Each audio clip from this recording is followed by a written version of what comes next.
You're listening to the Bleav in Giants podcast with two-time Super Bowl winner Carl Banks and the voice of the Giants, Bob Papa.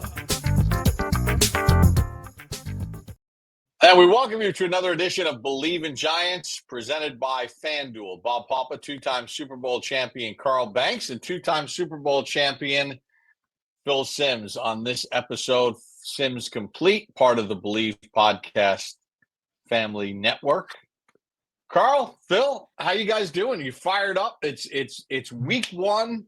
I'm in the Giants facility right now. It's just a normal Monday. It's not Labor Day. It's a work day, and there's a lot of energy in this building, along with all 32 teams in the NFL. Well, I guess I'll answer that first. We kicked off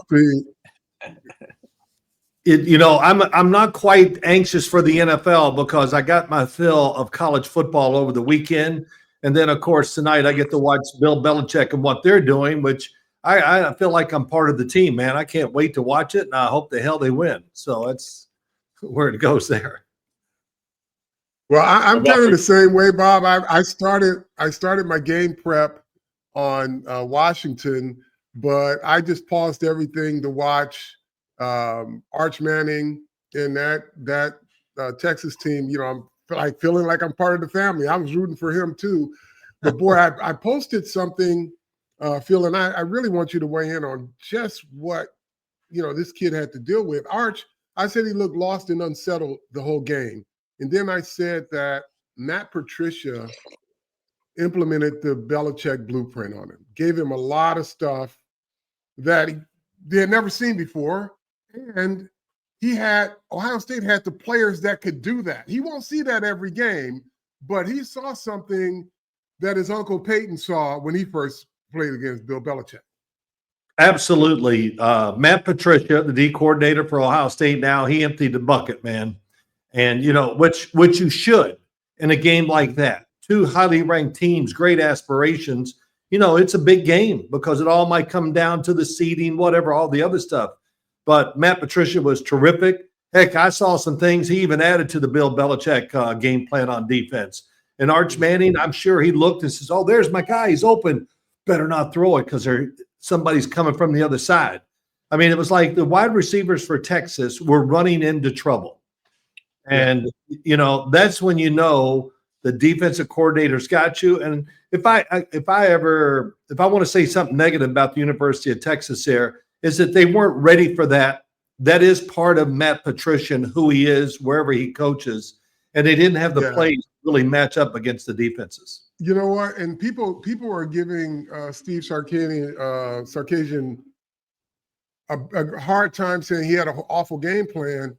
But when they get you on your heels, meaning Bill Belichick, Matt Patricia and that scheme, once it gets a play caller on their heels, it takes you about 3 quarters to figure it out, and they've gone on to something else. Like that was, we did it in Buffalo, and Buffalo didn't realize they just had to run the football, and we didn't have but it takes a while. So Steve came in with a college game plan, not understanding it's his fault because he didn't research the DNA of Matt Patricia. Because he would have said, let's expect we got to prepare for X, Y, and Z. He just prepared for an Ohio State Buckeyes defense that he faced last year, probably.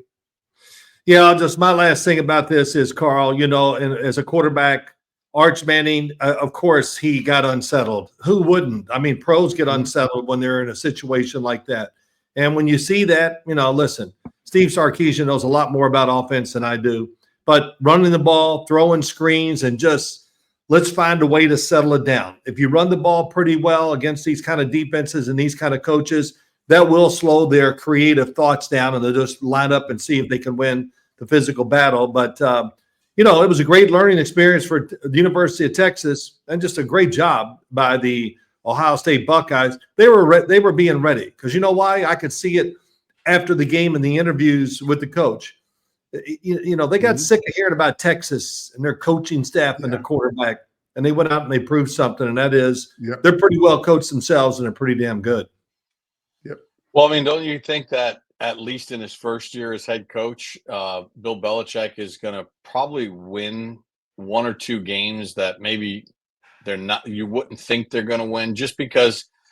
I try to explain, living in Florida, I try to explain to my buddies who are big Georgia fans, Florida fans, that there's a major difference between the IQ that happens on an NFL level and a collegiate level.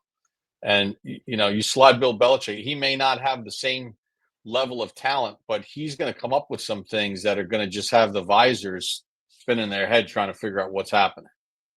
I listened to Mike Lombardi, who's a general manager and friend, whatever you want to say, down there at North Carolina with him. And the question to him was, what has changed for Bill Belichick? And Mike Lombardi goes, nothing.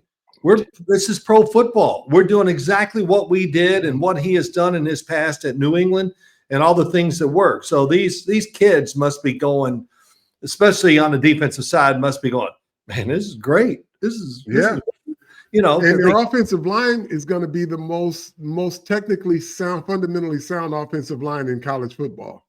Right. Yeah, so it's going to be fun to watch. We'll see. And of course, you can X and O and all you want on the chalkboard, as we all know. If you don't have the good players, then it's hard to really take advantage of the game plans and things like that. So it's going to be fun to watch. I'm really anxious. And of course, he brought in a transfer quarterback. They brought in a lot of transfers. Trying to get all that together in such a short period of time is going to be rough. But I hope the game is good. I hope it's fun, and I hope North Carolina wins.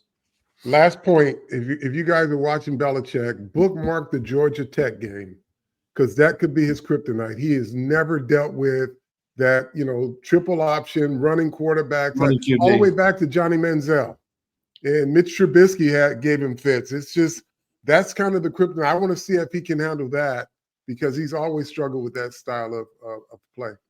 I like his chances. Yeah. But remember, Phil, let's go back in time. Tom Brady gets hurt. First game, regular season, 2008, after the Super Bowl loss to the Giants. Matt Castle comes in. And I think they won 11 games. They didn't make the playoffs. They lost in a tiebreaker because Tony Sparano introduced the Wildcat to the National Football League that year. Miami wound up winning the division, and they beat New England, and New England didn't seem to have an answer for that. No, caught them off guard.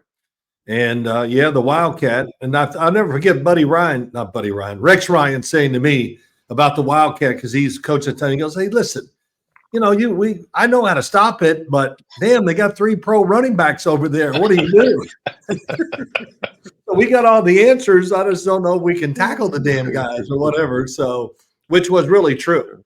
They were loaded at running back, and it's pretty amazing you brought that up, Bob. It just shows you the game keeps evolving, and everybody's looking for something new to play against the other side. And man, that was one that was really a lot of fun to be part of as an announcer, and to hear coaches just gripe and moan about the talent on that side. I was trying to come up with the good words, Carl, and said what I really wanted to say. All right, so let's dial into the NFL quarterback situation across the league. We'll start with the Giants here because Russell Wilson has definitely brought a positive energy to this team. Giants fans are gaga over Jackson Dart, but Russell Wilson's going to be the starter here. Carl and Phil, I'll start with you, Carl. What have you taken away from what you've seen so far here in the preseason? Well, it's the leadership of Russell Wilson. But what anybody will tell you, and Phil will tell you, you can have all the leadership you want from a veteran guy, but if he can't play and he's put in there to play, the team won't respond. But Russell's arm is live. The team responds to him, not just the offense, but the entire team and the coaching staff. And that's the authenticity that will help raise this team morale and help them through some adverse situations. I would say this, Carl, the game we did, where they're playing the Jets, and we sit up there and, we had all been to practice with the Giants many times, saw the scrimmages against the Jets, watched the game that night. And the word energy just comes up because that's what it was. They practiced with enjoyment. I mean, it was really, that's what I saw. And every day at practice, the scrimmages against the Jets, the preseason football, that might be the best run I've seen. I don't know when. I don't know if I can compare it to any of it, about quarterbacks playing so well during a preseason, practicing well and all that, and all four. I mean, I just think the New York Giants probably – go ahead. Phil, so what do you say to the folks that say, well, it was just preseason? Yes. Okay. Yes, it's just preseason, but we're working on things. It's working well. And it's not like they game plan, excuse me, against the defenses they're playing. They just ran their ordinary stuff. It's the fact that they have been practicing so well, it carried over into the games. And they just had more enthusiasm and more get up and go than the other teams. That's just exactly it. And they had four quarterbacks that were going out there and just tearing it up. I mean, I've never seen anything like that. And they let him go. You know, when you're Russell, he needed reps in the preseason. He got it because he's new to the team. Jameis came in, you know, I hate to say it this way, but Jameis was Jameis. Dang, that was a great throw. Oh, wow. What were you thinking of on that throw? And of course, Jackson Dart was special. It was amazing watching him. I just did a game down in Illinois. The quarterback name of Luke Altmaier, he fought for the job with Jackson Dart down in LSU. And, you know, and the other quarterback from Western Illinois goes, yeah, he came into a game, Jackson Dart, he was at Washington State at the time. He came into the game because the starter got hurt and he just destroyed us. And I said, oh, that's why he's in the pros. But it's an interesting, the Giants did a great job with their quarterbacks in preseason. I hope it carries over to the regular season. Well, just think about this. You know, we always talk about, you hear these coaches, you know, it's an audition, and we've been hearing it for years, and it's not just us, it's 32 other teams looking. I mean, just look at what Tommy DeVito was able to do in the preseason, including that game against New England where he was, like 17 for 20 and 3 touchdowns. It cost the guy who started the game for the Patriots a chance to be on their roster. Yeah. And they claimed Tommy DeVito and put him on their active roster. So what he put on tape earned him a job. He didn't wind up on a practice squad. He's on New England's active roster. They claimed him. And there were other claims for him as well. I'm sure. Go ahead, Carl. You know, the last time we talked about DeVito, you said the best thing that could happen to him is that he leaves the nest and goes to another team because he's got a lot to offer. Talk about that. Hey, I watched him in college. In fact, I was down in Illinois over the weekend, as I said, and he played there. So they still talk about him. Yeah, man, he was a good dude. He could really throw. He could really play and had a good career there. But I said this to many people. They go, oh, really? Because people still thought of him as this novelty act. And I said, look, he's a really good athlete. He really understands football really well. And I'm telling you, he is a starting quarterback as far as movement and throwing the football in the NFL. And if he gets his chance, and I would say to all starters or whoever, whatever, don't get hurt. Because if you do, he's going to come in and light it up. And his throwing, as I said too, he can get it down the field as good or better than maybe the best with the Giants quarterbacks. And I think his arm strength, when you talk about that, you know, not that that's the deciding factor in a lot of things, but damn, he can make every throw and he can do it with power and he can do it with finesse. So I'm happy for him that he got a chance to get onto an active roster. And it wouldn't surprise me someday we see him as a starting quarterback in the NFL. Phil, who are some of the quarterbacks you're excited to kind of zero in on this year and see either from a development standpoint? I mean, everybody's talking about Caleb Williams and what Ben Johnson can bring to the table. Have you seen in the brief preseason stuff, have you seen anything that has you excited about his next level? Yeah, absolutely. I love this fact when I watch TV. You know how I watch TV. I got it on right now. I got it down, so I'm not going to bitch and moan about what somebody's saying. But they were going, if Caleb Williams doesn't have a good year this year, they'll probably have to draft a quarterback next year. And I really wonder, I wish he could put me on and go, that is the dumbest damn thing I've ever heard. Even last year, we judge the quarterbacks too hard, especially young quarterbacks. He showed in that season last year that he is big, mobile as hell, can throw great on the run. He's got a big time arm, and it was a bad team and it was poorly coached. But yes, he did throw some fuel on the fire, whatever you want to say. But man, I have no doubt that Caleb Williams is going to be a top 10 quarterback maybe this year because his talent is overwhelming. And what I saw with Ben Johnson, what little bit when they kind of opened it up just a little, I mean, you saw the strength in his arm. He's accurate. And I think my biggest knock on him is when you don't like what you see, you cannot run out of trouble every time.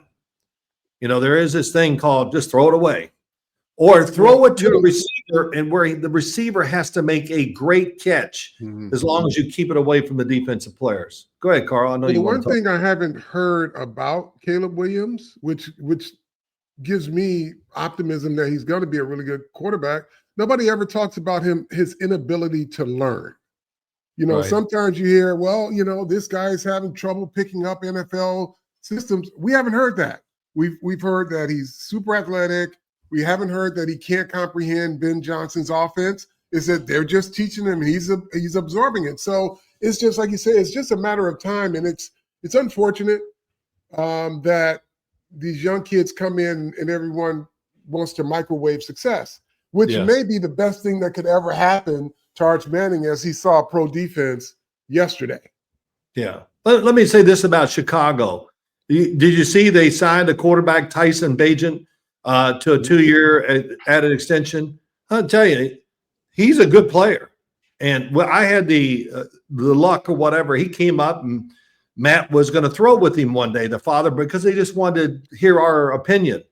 And as he was throwing and it kind of the workout went about an hour and whatever, I just went, wow, that's an NFL arm, NFL body, great success at Shepherd, which I say to both of you, what state is that in?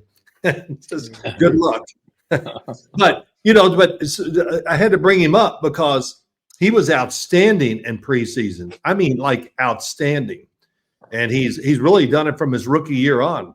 And it tells you something when you're a rookie and they make you the backup to the team when you're undrafted. I think he was undrafted. I'm not sure. Yeah, he was undrafted. About him. Yeah. So it's cool to see him have great success. Phil, the Giants' first opponent, the Commanders. What a year Jayden Daniels had. Right. Now they got rid of Brian Robinson. It wasn't a fit, whatever the case is. They got the McLaurin thing done. They got Debo in there. Their right guard is hurt to start the season. But do you expect Jayden Daniels to take a next step forward, or if he maintains what he did last year, that's more than enough? Bob, I'd say this. If he takes a step down, it's still going to be great. I mean, my God, it was ridiculous last year. It really was. I remember when he was playing that last year at LSU, after week 2, we were sitting in a meeting at CBS, and Bill Cowher said something. I said, Bill, the Heisman Trophy race is already over.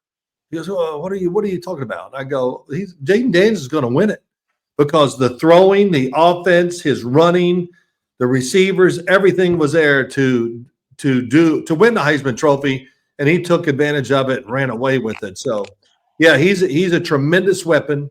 And, I'm hoping, I hate to say all this, but for the Giants, that they're still celebrating last year's getting to the championship game, the Washington Commanders. So if they are, then it just gives the Giants a little edge that they're going to need to beat them down there at that stadium. Well, the Giants have played them tough both games last year. Obviously, the Giants had, both hands tied behind their back when they needed to get, to win the game. They didn't have a kicker in the first game. And then, your first-round draft choice uncharacteristically dropped one that would have sealed the game. Right. But what I see from Washington, and they got a lot of window dressing, Phil, and, they do a lot of misdirection, all of this stuff. And I'm sitting here as a defensive guy, and I'm saying, okay, most coordinators are going to be like, okay, we got to dissect all of these plays. For me, I just looked at it. I said, oh, it's pretty easy. Everything they do, they want to get the ball to the perimeter. Deebo Samuel is a guy who wants to get outside. They want to get guys outside on the perimeter and running. Occasionally, a pass over the middle, but it's a crossing, right? And the guy just sits there. So I'm like, you got to defend outside in. And it kind of meshes with the quarterback style of running too, right? So you got to come up with a defense that's going to defend outside in, that corrals the quarterback. And if the quarterback scrambles, look behind you because somebody's going to be there. Somebody always goes behind you. That's how he gets those big Hail Marys. But, if you're trying to dissect every play and you're a defensive coordinator or position coach, you're going to lose your mind because it's just you can't. They got everything. It's kind of like Shanahan with a little more, finesse to it, if you will. Definitely more finesse. Yeah. Well, it's Cliff Kingsbury, and he did a great job. He got the right quarterback for his offense, Caleb Williams or Jayden Daniels. Both of them are going to fit it perfectly. But what they did, you explained it really well, and that's who they are. They are a finesse team. And then, to me, the biggest thing of all this, you see a lot of window dressing, everything like that. But let's don't forget about the quarterback. And this can't be – this is good when they play Washington. It can't be all out. Let's just go after the quarterback. That's not going to work either because he is slick. Mm-hmm. And hey, even in the pros, he did it in college, big time in the SEC. But even in the pros, he outruns defensive backs. I mean, when he gets he can turn on. Damn, does he make it look easy? It's like he's not even trying to run fast. And the beautiful part about it is they got 4 guys who can rush now. Right? They can get there with 4 or try to contain him with 4 and put more guys back so they can have eyes on him. Yeah, the Giants have speed on their defensive line too. Yeah, it's not like they got 4 big whatever. They got speed. And I'll tell you, that's, people always ask me all this. You guys get it all the time, I'm sure. But I just think the Giants defensive line, Shane Bowen, second year, Bobby Okereke back, all this other stuff, that the defensive line has to be outstanding. And I think they can be, and it's going to be so much fun to watch. That's for sure. All right. So while we have a minute here, finding great candidates to hire is like trying to find a needle in the haystack. I mean, Carl, you deal with it in your business all the time. But ZipRecruiter, well, they can find the amazing candidates for you. Right now, you can try it for free at ZipRecruiter.com/audio. I mean, Carl, you're constantly in your business, always looking for new people. And, talk about like streamlining the process to make it easier for you.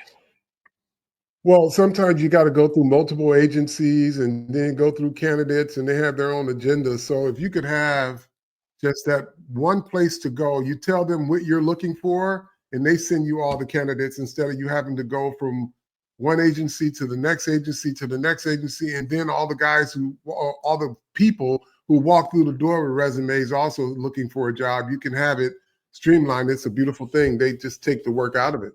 The legwork. Yeah, they have this powerful matching technology which shows you the qualified people right away, and they let you connect with top candidates ASAP. And ZipRecruiter has pre-written invite to apply messages to reach out to your favorite candidates, encourage them to apply sooner. So ditch the other hiring sites. Let ZipRecruiter find what you're looking for. Listen, 4 out of 5 employers who post on ZipRecruiter get quality candidates within the first day. Now it's free. It's free with this by watching this podcast.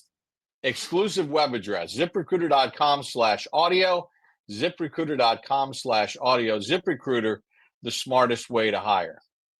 Phil, I guess when you think about technology and trying to match people and so much work that goes into identifying these quarterbacks in today's game, what are the 3 or 4 characteristics that Phil Simms looks at when he's looking at a young quarterback and says, this guy's going to have a chance?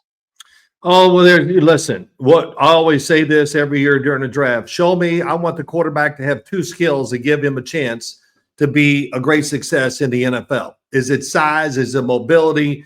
Is it just tremendous accuracy or strong arm, whatever? That. And, the other thing is, I'm not going to call anybody out, but I watch some of these quarterbacks and I go, pretty good skill level and all that, Carl, but no personality. I mean, I never see them Mm. interact with their teammates. You know, do they just, what's the next play? Oh, I'm like, God almighty, come on. I mean, you know, talk to the offensive line. Hey, guys, I need a little more protection. This is breaking down. You know, Yeah. it's so true.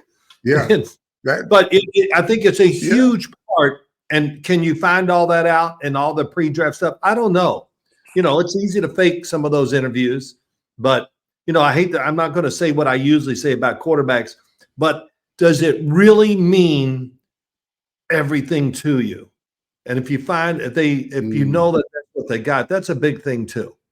But you know, I always wonder now when I hear some quarterbacks that you know you like, and hell, they're coming in the NFL. They're making so much money, and good for them.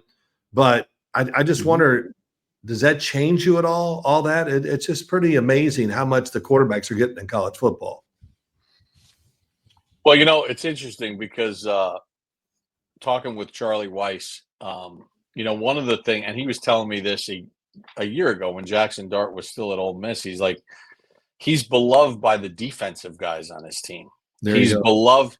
He, you know, with the transfer portal and all this NIL money, he was actively helping recruit players on either side of the ball to come to Ole Miss.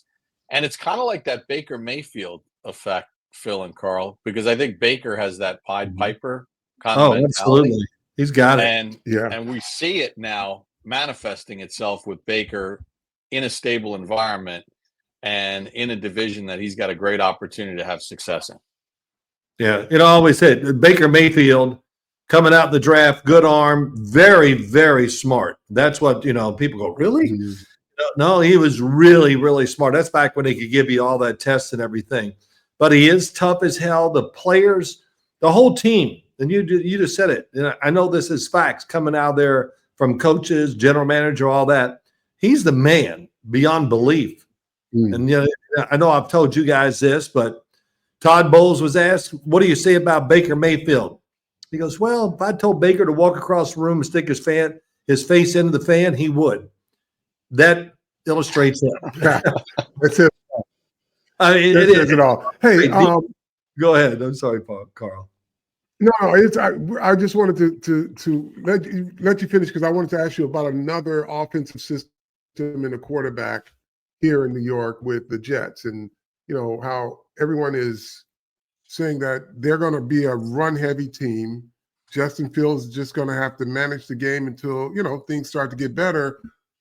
Can you do that? Can you impose your style on teams because of the offensive line that they do have? They have a great offensive line.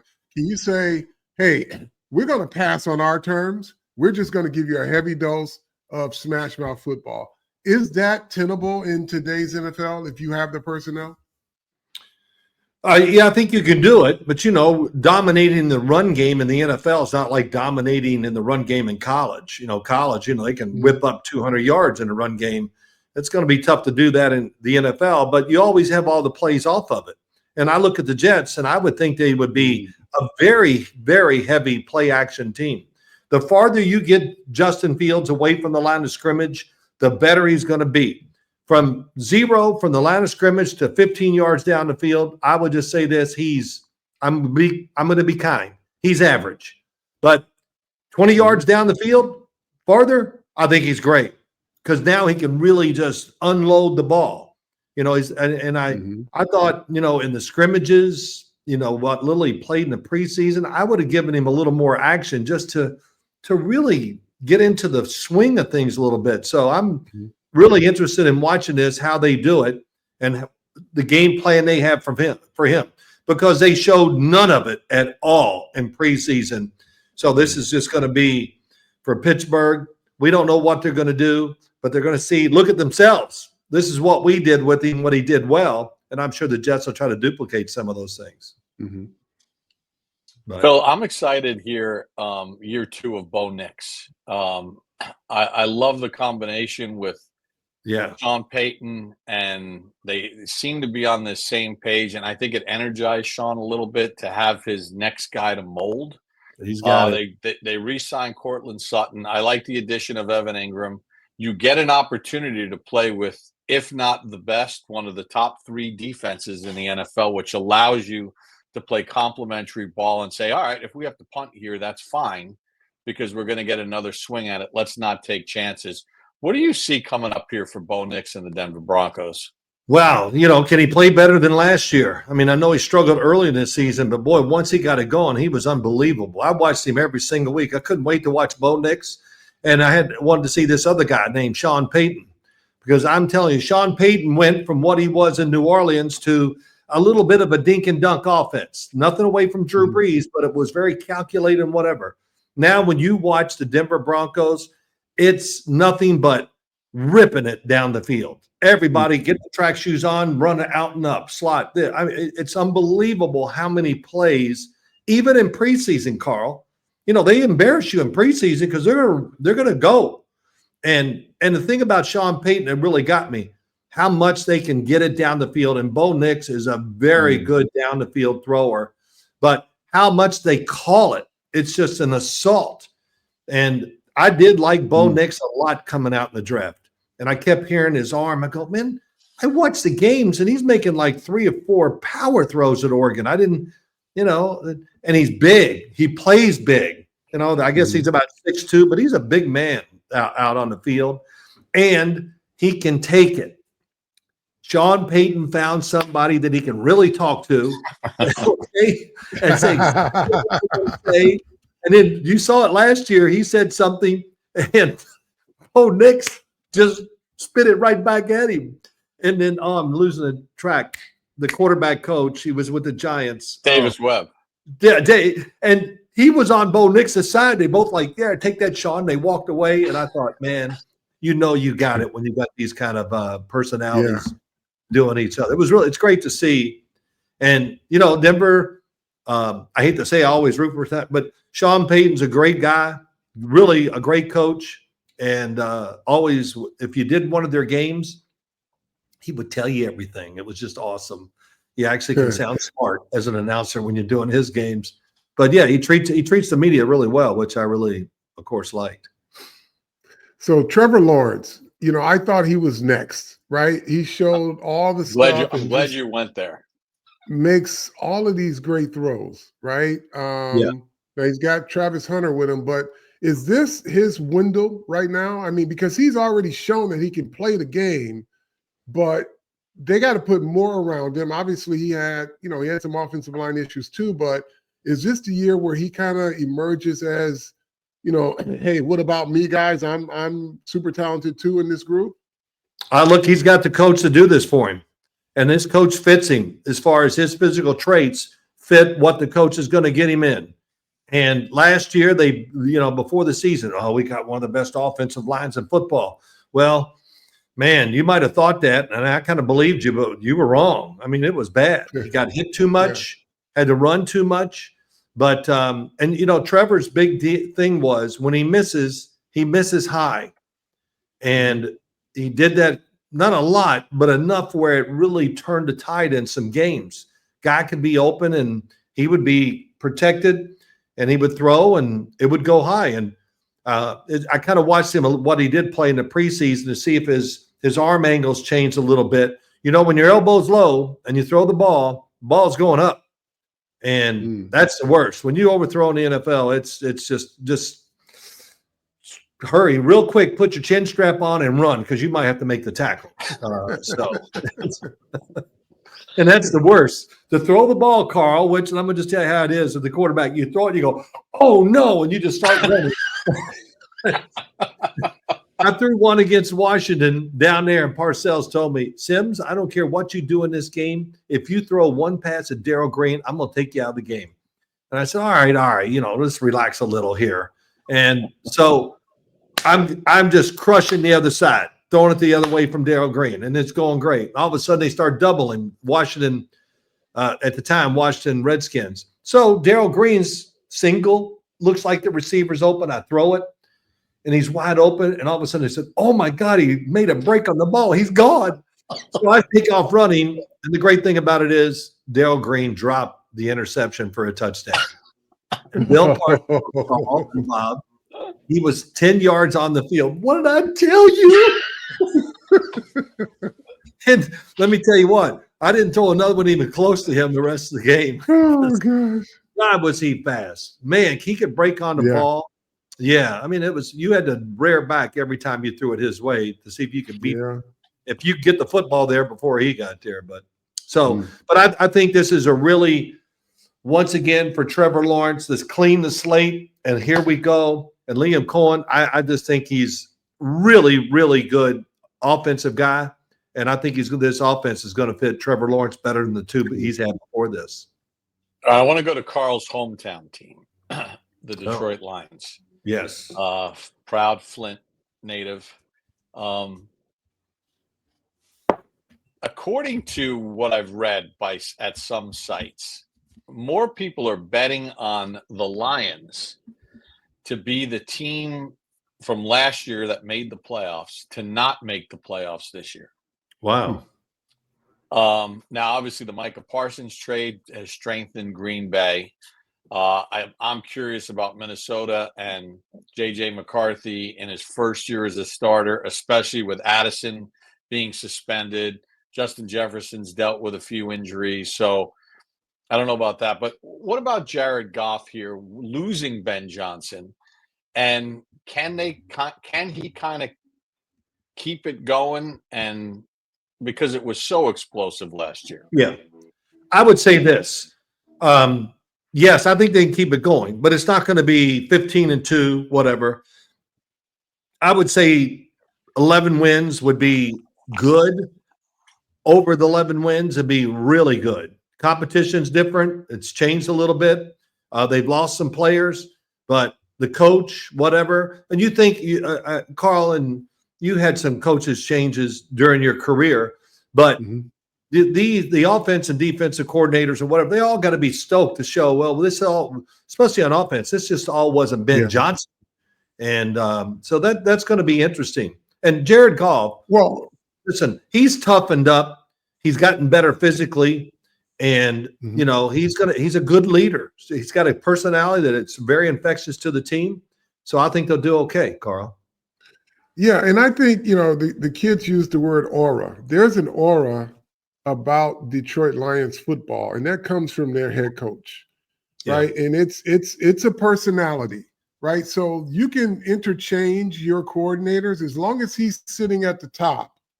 Those coaches, they're going to kind of follow that same mandate, and the players already know what to expect, right? So I'm looking at interviews of some of the players on podcasts, and they're like, hey, look, coach is no joke. I mean, he will take your all-pro and rip him a new one, and he'll take a rookie and send him home if he has to. So where did he learn that from, Carl? There's the Parcells and oh, my God, absolutely. Sean Payton. So the thing is, for me, I think when the competition gets tougher, Detroit is more battle-tested.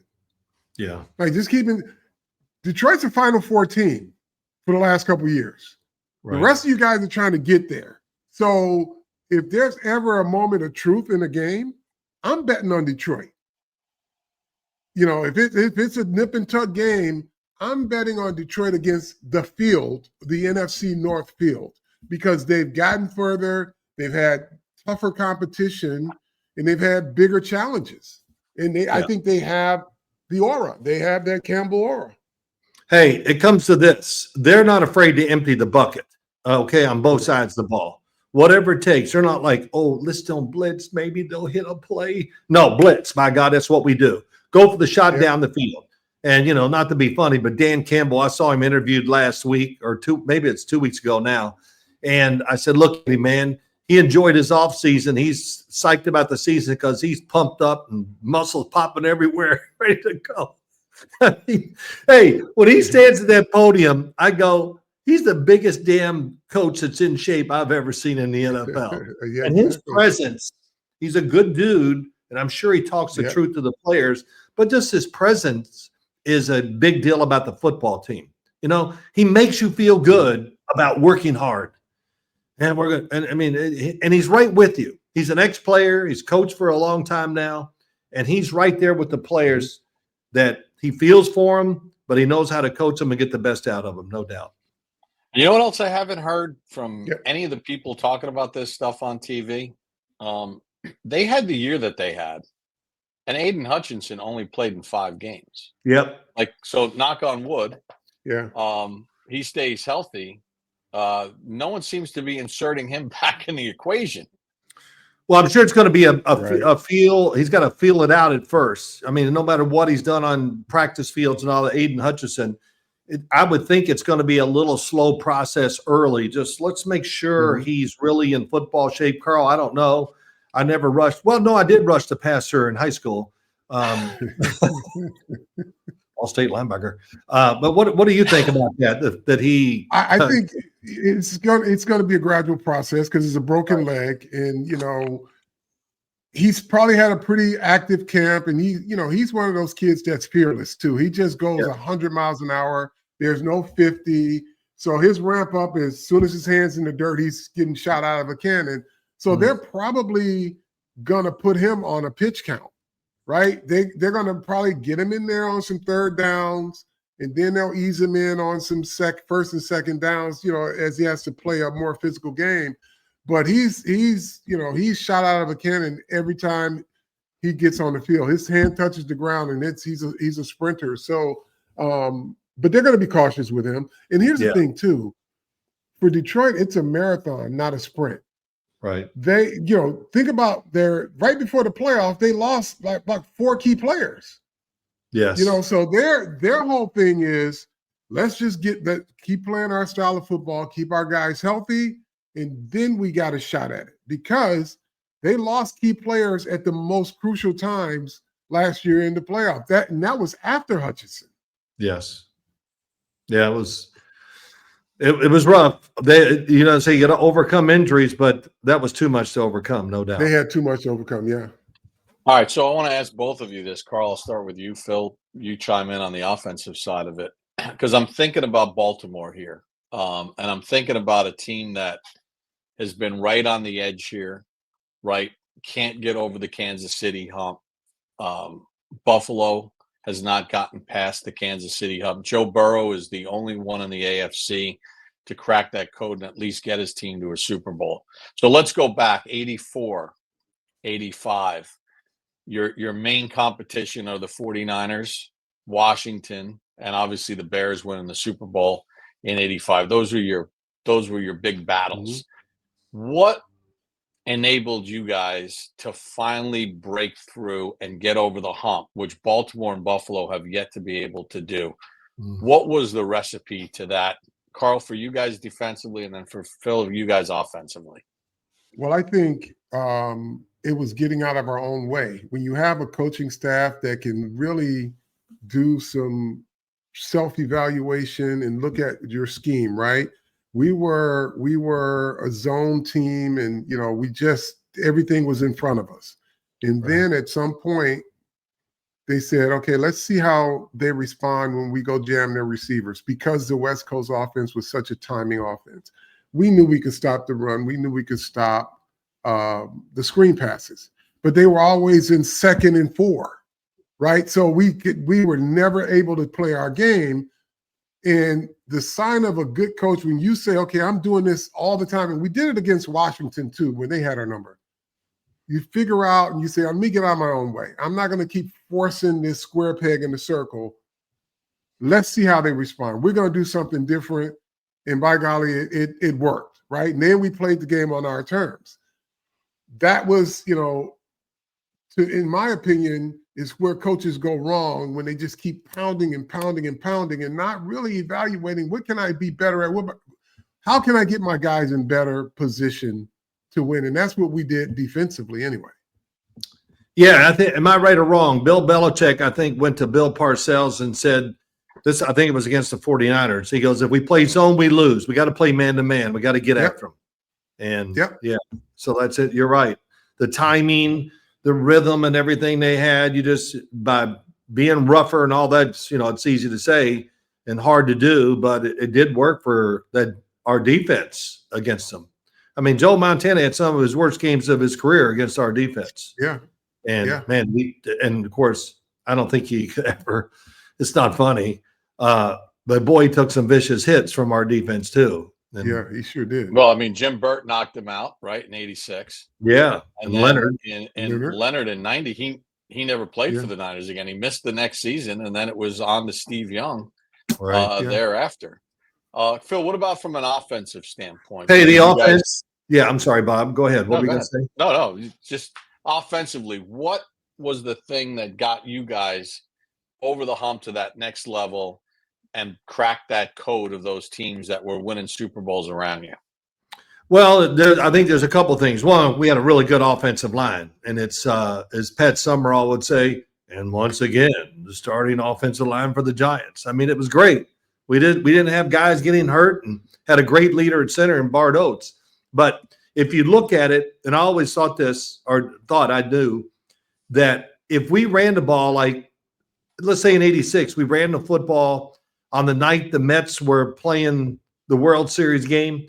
We ran the football right down the throat of the Washington Redskins. So weeks later, we go down there and play, and we got to throw it. We're going to throw. Got to get it down the field, all this stuff. So Bill Parcells had a great, and we did this so many times. Whoever we played, if we threw the ball well against them, the next time we played them, we're going to run it because they're going to work on the pass and whatever. Mm. And he switched that and was not afraid to have like these drastic changes. And he would tell me, hey, you got to make sure you throw it down the field, do this, do that. And, it was I'll never forget, we were playing Washington. I'm going to say maybe it was 89. I can't remember anymore. And we are really beat up. I mean, we had no receivers, nothing. And we had all these little quick throws, quick outs, slants, whatever. And Tom Coughlin was with us and he's like freaking out during the week. Phil, we don't have enough plays. We're just not going to work. So I don't know what we do. We go out there and light it up. And we're running across the field, and Tom Coughlin's next to him. He goes, he's a genius. He's a damn genius. Because we would be walking to practice, and Tom would be walking next to me. We don't have enough plays. And he just kept going. I said, all right, Coach, I know. You're beating it over my head here. I got it. But I'll never forget just going across that field, him saying that. I was like, awesome. It just shows you, probably a learning thing for him. It was not really a learning thing for me. I was used to all that with Bill Parcells by then. But that's the hallmark of good coaching, or great coaching. Absolutely. Because that's Andy Reid. He loses players, he changes his offense. His offensive line is not as good. They can't protect the quarterback as much. He shortens the pass game, right? And he implements a little more running. And that's just the mark. And Andy wasn't always like that. In Philadelphia, he was always not making adjustments. He gets to Kansas City, I guess he does a little self-evaluation, and he can be whatever his roster tells him to be, right? He's just not stuck in one style. And that's why they're so hard to defend at times. Because, number one, they got the players, but they don't have a set scheme. It's whatever they are this week, Andy has something that he's putting in. And a lot of coaches and a lot of coordinators are just it was there for years, but it's even more prevalent now when new coaches come in. They kind of stay in these lanes, stay between the guardrails. I don't know how to make the adjustment, so I'm going to just keep hammering this scheme. And then if it doesn't work, I don't have the best players. But the good ones, they make adjustments. And that's something I'm also looking forward to seeing with this Giant team, because Brian Daboll has a lot more to work with. He's got good quarterback play. So he can take, and we've seen evidence of that because the ball's going further down the field. Right. Right. We'll see a little more with this defense. Right. They got, they'll be able to generate some pressure and be more aggressive on the back end as a result of that. So, but that's the hallmark of good coaching. When you can really make the adjustments successfully, that's Andy Reid. Now, Harbaugh, I don't know. I mean, that might be the thing. And I think I have tremendous respect for him. And I think he's a brilliant coach, but it seems like they lose the same way every single time they get knocked out. And I don't Interesting. know what that is, but it just all looks the same. Every time they lose, it's some call the coach should have made, or they stay with something too long. And I'd like to see, because I think if they could ever break through, they'd be a Super Bowl champion. But it just seems like, I don't know if, Harbaugh can't get out of his own way, or his thought process, or if it's the quarterback. But they always, you just go back and look at all of their exits, you walk away saying, why'd they call that play at that time when they could have done X, Y, and Z? And it just seems like they have a set way of doing it, and it works. They've been super successful, but for them, the next step is Super Bowl or bust. I mean, they've proven they can get pretty far in the playoffs, but they got to get through. And Bob named those 4 teams, or those 4 quarterbacks, Allen, Burrow, and Lamar Jackson. Those are guys that got to figure out how to beat Patrick Mahomes. Well, I would say Burrow and Josh Allen they've done it as the quarterback. In other words, I don't mean winning and losing. I'm just saying they play well, really well. Yeah. And listen, the Buffalo Bills don't go to the Super Bowl when they play Kansas City and they lost in that last 13 seconds. That was nothing but coaching. 100% coaching malpractice to the playing the sidelines. Don't let them get out of bounds. Just 13 seconds ago, 2 timeouts. And I did all the math on this because we were out there watching it. Is if you kick the ball off, the average time running off the clock, no matter what, is at least 6 to 7 seconds. You had 13 seconds. Take 6 or 7 off of that. Tackle them one time and the game is over. Unless just commit defensive holding penalties on every snap. Tackle Kelsey. Tackle everybody. Tackle Tyreek Hill. 5-yard penalty, defensive holding. 3 more seconds off the clock. Yeah. So it's and I'll say this too. Lamar has not played well in a lot of these games, but even up in Buffalo, just a little tentative, and all the thoughts I have. I really believe this.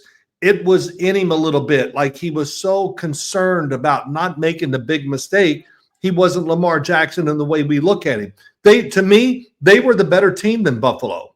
I was surprised Buffalo won. And then I'll say this: they're the most complete team of the 3. Yeah, and this year, Carl and Bob, this is the year. You look at Baltimore's roster, and it's ridiculous. I mean, it is. It's ridiculous. Hell, they got 4 tight ends that can start for a lot of teams, and they got everything now. They got receiver. That's working out. The tight ends, the running back. I mean, the O-line, they're big, they're physical, and I really believe, I don't know about contracts and all that, but sooner or later, they're going to have to make a big adjustment about contracts because they got a lot of good players.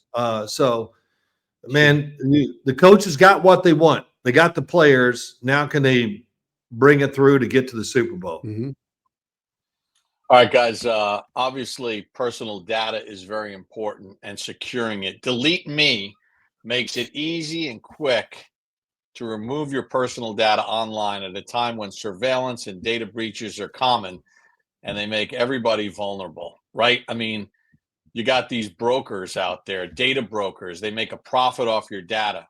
Your data is a commodity. Anyone on the web can buy your private details, and that can lead to identity theft, phishing attempts, harassment, your name, contact information, social security number, home address, even information about your family members that could be all compiled. So that's where Delete Me comes in, right?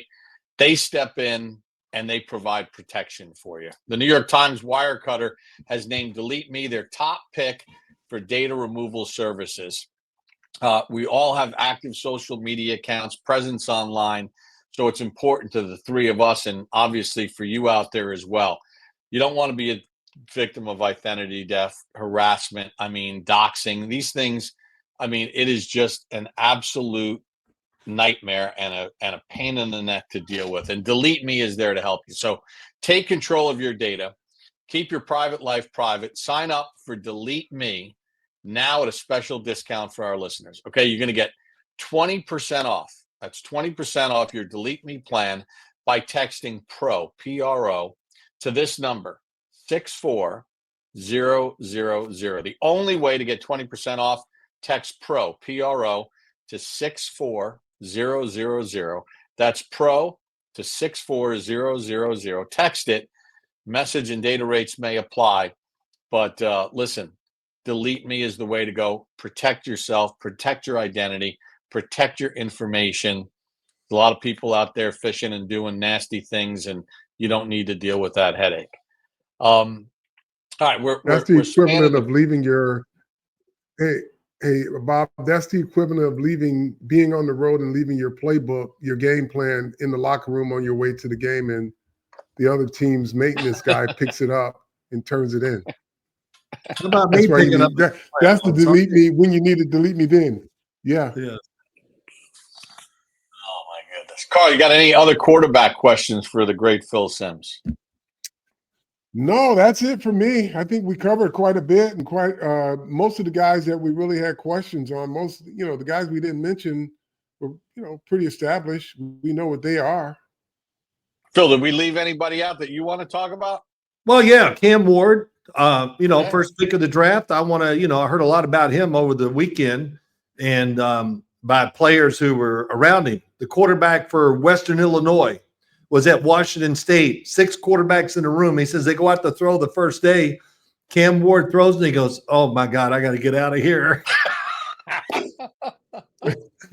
Because he goes, "I've never seen anybody throw the ball like that."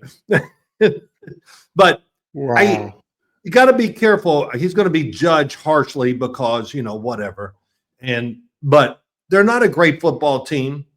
I think for him, the whole thing is survive, get some experience. I hope it kind of gives him a chance to show off who he really is. But, I just don't have great faith in the Tennessee Titans. They're going to be anything special. The other thing that caught me off guard a little bit in preseason football, Jalen Milroe out in Seattle. He was dropping back, looking, bouncing, throwing to the open guy. And I never felt like I saw much of that in Alabama. But the coaching really got him going. And the other thing that was kind of surprising, when he would run, Carl, it was like didn't look the same. I mean, man, they were hunting him down. When he got out of the pocket, and you go, oh, there it goes, 4-yard gain. So, boy, the NFL defenses, they're adapting to running quarterbacks. Yeah. What about CJ Stroud? Yeah, defenses get faster every year. Quarterbacks take a notch down. It's the way of life. And they're not training to keep their speed at this, the same. Except maybe if you're like Lamar, some of these over the top guys.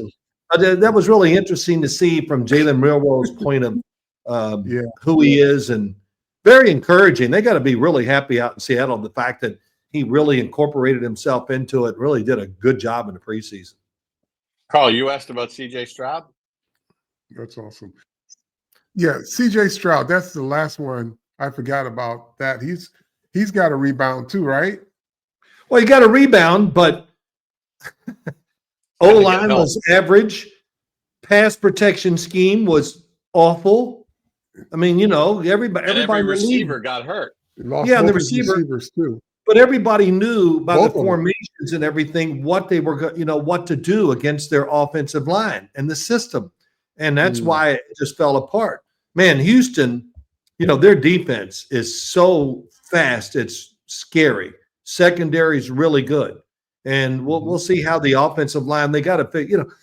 Quarterbacks that don't get time to throw are not going to play great. I mean, it's just so we got to just judge a little bit with what you have to judge the quarterback instead of go, oh, well, the quarterback, he threw 1 interception. Oh, my gosh. I mean, that's the first thing you hear out of everybody's mouth. Well, he threw for 400 yards, 4 touchdowns, but he did throw an interception. So I have one more quarterback question. And it goes to 2 guys that are, in effect, having rookie seasons in year number 2. J.J. McCarthy. Right. And then Michael Penix played just a little bit, but now it's his ball game. He's got a good running back. He's got really good receivers that I don't think a lot of people know. They know Jefferson, they know Chase, they know T. Higgins, they know C.D. Lamb, they know. But there's some good receivers there in Atlanta. What do you think about those 2 quarterbacks going into year 2 for McCarthy first year playing and for Penix first year starting? Well, McCarthy's got to get the feel for the game in a real game. That'll be his biggest obstacle, I think, to overcome. And of course, Kevin O'Connell, he's gonna call a game to make him get into the game probably quickly and easily too. So, but Michael Penix, if you watch the game, 3 games I think he started last year, he made ridiculously good throws. I mean, like, wow. He throws no exaggeration, a 20-yard outcut down the sideline. It would be like me throwing the screen pass. I'm exaggerating, but not. It's so just routine. Incredible. His arm strength, and it's easy. And if you're a defensive back or a safety playing against the Atlanta Falcons, you better stay back because he can just get the football down the field. Probably easier than any quarterback I can see in the NFL. All right, so in wrapping it up, the old Parcells line, they can never take it away from you, fellas. So I just want to get, with the season coming up, and I know we all get excited, and you guys are both 2-time Super Bowl champions and had unbelievable careers in the National Football League.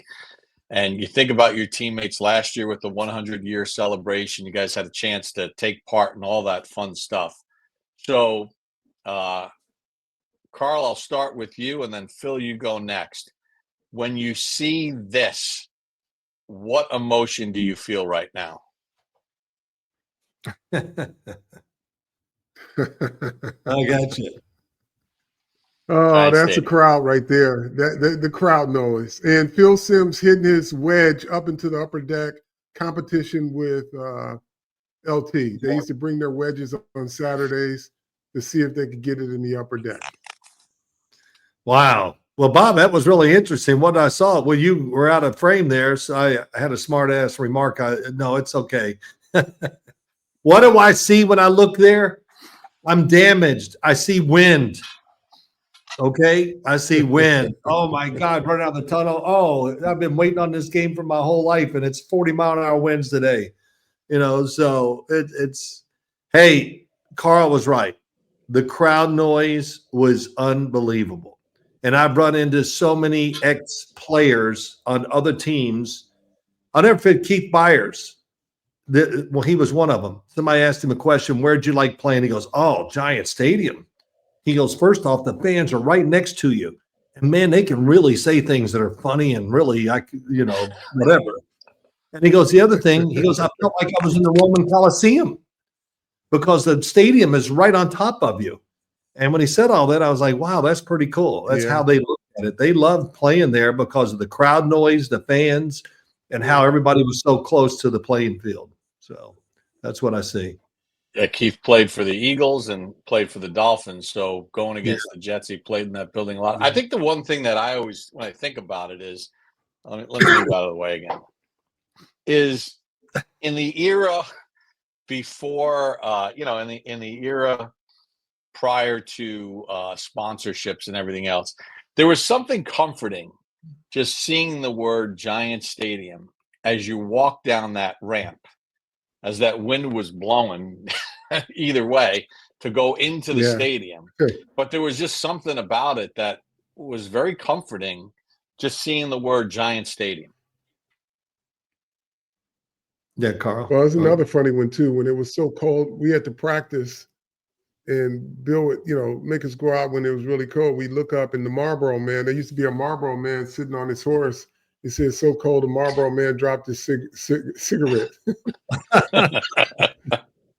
Oh, I know. Hey, I tell you, yes, it didn't matter how cold, how windy, whatever. We were going outside. Of course, we had no choice. There was no indoor facility at the time. And, so the other thing I always tell people, this is getting off target just a little bit, but I don't ever remember going out in shorts or anything and having a practice. We always wear the whole uniform. And one time he said, all right, man, you can take the pads out of your pants today. You got to wear your pants, though. And if you don't practice well, I'll never do this for you again. And I'm like, oh, you're so nice, Coach. Oh, my God. Come on.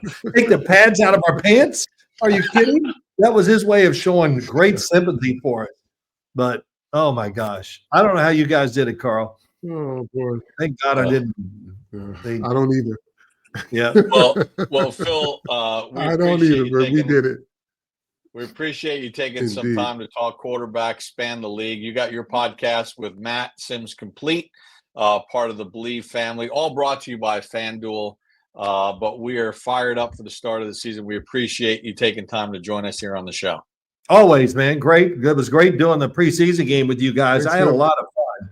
Man, I like that a lot. I'm just mad that we're not doing it every game.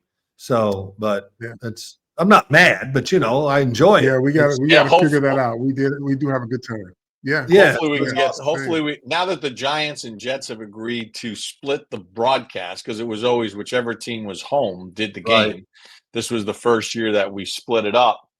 Hopefully next year we get 3 telecasts. No national game, and we can get 3 telecasts next year. That would be great. My favorite moment of the preseason game we did against the Jets is we were talking about Kayvon Thibodeau, and I, was kind of said, Carl, during the commercial, I said, Carl, he's got, what the Reds, red ass, and Carl. So, and I said, I'll just kind of say it if you want to. He goes, I got it. Baited me into it. He got a case of the Reds. He got a bad case. What does that mean? Yeah, it's funny. Here we are, grown men, and we're having laughs over that. But that's just the way it is. But yeah, it was. Listen, this is my last thing. I'm so excited for the Giants to wait to see how this goes. I think it's gonna surprise people. And all that energy and everything that we saw and the confidence, I think, from the practices and the preseason games, I think it will carry over. I'm not saying they're going to win 12 games, but I think we'll just see a different team from start to finish this year. Mm-hmm. Great stuff. Phil, we appreciate it. Carl, how do we like to end this thing? Tell a friend to tell a friend. Bleav in Giants. There you go.